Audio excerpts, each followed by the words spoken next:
नमस्कार दोस्तों। यूट्यूबर ध्रुव राठी कई दिन से ट्रेंड कर रहे हैं। भाजपा आईटी सेल उनका पूरा इकोसिस्टम ध्रुव राठी पर तरह तरह के हमले कर रहा है। उसी सिलसिले में भाजपा के हरियाणा के social media head Arun Yadav ने भी एक वीडियो बनाया है और आंकड़ों और तथ्यों के साथ ध्रुव राठी को करारा जवाब दिया है। अरुण यादव क्या कह रहे हैं और सच्चाई क्या है, ये मैं आपको इस वीडियो में आगे बताऊंगा, लेकिन पहले एक बार जान लेते हैं कि पूरा मामला क्या है। असल में ध्रुव राठी के पिछले दो वीडियो ने भाजपा और भाजपा की आईटी सेल की नींद उड़ा रखी है।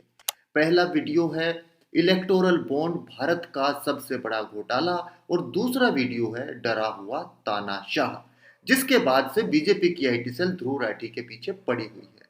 इसी कड़ी में भाजपा हरियाणा के social media head Arun Yadav ने ये वीडियो डाला है। विदेश में बैठ के कभी आप कहते हो मोदी जी डिक्टेटर हैं, कभी आप कहते हो मोदी जी ने हमारे भारत देश को अडानी अंबानी को बेच दिया, कभी आप कहते हो कि 10 सालों में मोदी जी ने किया ही क्या है। तो जरा सुनो, 2014 से पहले हमारे देश में 7 एम्स थे, आज 22 हैं।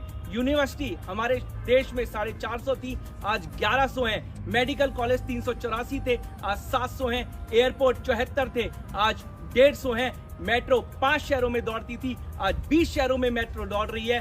और वंदे भारत एक भी नहीं थी, आज 41 वंदे भारत है। लेकिन यह सब आपको दिखेगा नहीं। अरुण यादव एक ही सांस में धड़ धड़ करते हुए यूनिवर्सिटीज, एम्स से लेकर एयरपोर्ट तक बहुत सारे दावे कर गए। मैं अरुण यादव के इस वीडियो पर ज्यादा टाइम बर्बाद नहीं करूंगा, लेकिन दो दावों की मैं तसल्ली के साथ पड़ताल करूंगा, क्योंकि ये शिक्षा और स्वास्थ्य सुविधाओं के बारे में किए गए हैं, जिनका आम जनता से सीधा ताल्लुक है। 2014 से पहले हमारे देश में 7 एम्स थे, आज 22 हैं। तो क्या देश में 22 एम्स हैं? अगर टेक्निकली देखा जाए तो हाँ, और अगर रियलिटी में देखा जाए, धरातल पर देखा जाए तो नहीं, यानी 22 एम्स नहीं है। मैं आपको विस्तार से समझाता हूँ।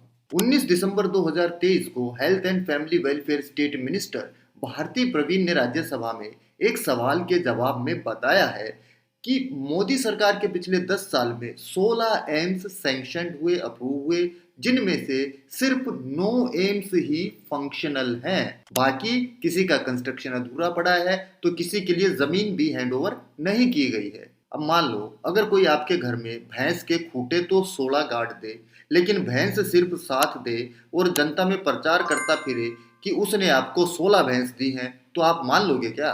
यहाँ ये जान लेना भी जरूरी है कि देश में ये जितने एम्स फंक्शनल हैं, इनकी स्थिति क्या है, क्योंकि यहाँ पर सिर्फ मत्था टेकने नहीं जाना है, यहाँ पर इलाज कराने के लिए जाएंगे।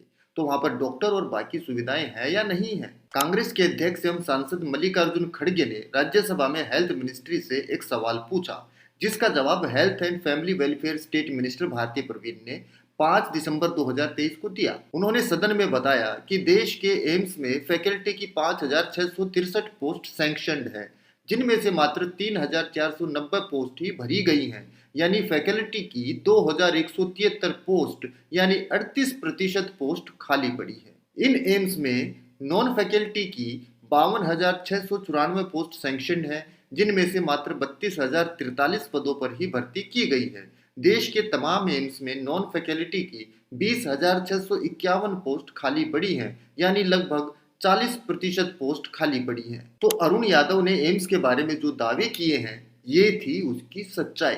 अब बात करते हैं हायर एजुकेशन की। यूनिवर्सिटी हमारे देश में 450 थी, आज 1100 हैं। यूजीसी की वेबसाइट के अनुसार देश में कुल 1074 यूनिवर्सिटीज हैं, यानी मोटा मोटी अरुण यादव का आंकड़ा सही है, लेकिन ये अधूरी जानकारी है, पूरी जानकारी नहीं है, क्योंकि वो ये नहीं बता रहे कि इनमें से कितनी सरकारी हैं और कितनी प्राइवेट यूनिवर्सिटीज हैं। ये आपको मैं बताता हूँ। इन 1074 यूनिवर्सिटीज में से 516 यूनिवर्सिटी ही सरकारी हैं, बाकी 558 प्राइवेट और डीम्ड यूनिवर्सिटी हैं। यूजीसी के एक डॉक्यूमेंट्स के अनुसार वर्ष 2015 से लेकर 2023 तक कुल 312 यूनिवर्सिटीज मोदी सरकार ने स्टैब्लिश की हैं, जिनमें से 203 प्राइवेट हैं, यानी मोदी सरकार के कार्यकाल में जो यूनिवर्सिटीज बनी हैं, उनमें से 65% प्राइवेट हैं। तो क्या Arun Yadav in private universities को भी सरकार की उपलब्धता मान रहे हैं? असल में शिक्षा के बाजारीकरण को एक उपलब्धता के तौर पर पेश किया जा रहा है, लेकिन आप जानते हैं कि प्राइवेट यूनिवर्सिटीज की फीस और अन्य खर्चों को अफोर्ड करना आम आदमी की जेब के बाहर की बात है। हरियाणा भारतीय जनता पार्टी के social media head Arun Yadav confidence तो पूरा बटोर कर लाए, लेकिन जानकारियां और तथ्य वो उतने नहीं ला पाए। खैर कोई बात नहीं, आपका कॉन्फिडेंस तो पूरा था अरुण भाई, लेकिन आपकी जानकारियां और तथ्य जो है वो अधूरे थे। अगली बार होमवर्क के साथ दोबारा कोशिश कीजिएगा, और बाकी अंकल आंटी को हमारी राम राम कहना। चलो ठीक है, आप भी अंकल आंटी को राम राम कहना।